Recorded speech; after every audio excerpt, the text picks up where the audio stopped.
এখন মুহররম মাসের মধ্যে আছি। মুহররম মাসে নারীদের স্পেশাল কোনো আমল আছে কিনা জানলে উপকৃত হতাম।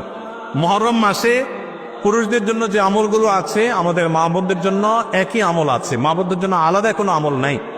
মুহররম মাসের সবচেয়ে গুরুত্বপূর্ণ আমল হলো বেশি বেশি রোজা রাখা। বেশি বেশি কি রাখা? রোজা রাখা। নবী করিম সাল্লাল্লাহু আলাইহি সাল্লাম বলেছেন, আফদালুস সিয়ামি বা'দা রমাদান শাহরুল্লাহিল মুহররম। আল্লাহর কাছে রমজানের পরে নফল রোজার জন্য সবচেয়ে আদর্শ এবং শ্রেষ্ঠ মাস হলো মুহররম মাস। এই জন্য ভাই মুহররম মাসে বেশি বেশি নফল রোজা রাখার চেষ্টা করতে হবে। বেশি বেশি তো দূরের কথা, অনেকে একটাও রাখতে পারেন না, অন্তত 2-4টা হলেও রাখার চেষ্টা করবো ইনশাআল্লাহ।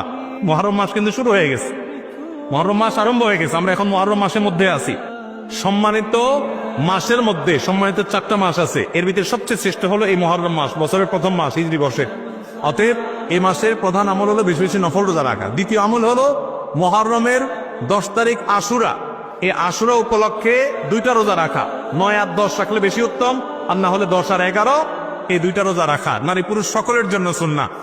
নারীরা যদি মাসিক অবস্থা না থাকেন তারা রাখবেন না, মাসিক অবস্থা না থাকলে তারা রাখবেন না। তাদের নিয়ত থাকলে আল্লাহ তাআলা তাদেরকে এমনিতেই সওয়াব দিবেন ইনশাআল্লাহ। তাহলে মুহররম মাসে আমল হলো বেশি রোজা রাখা, বিশেষ করে আশুরা রোজা রাখা।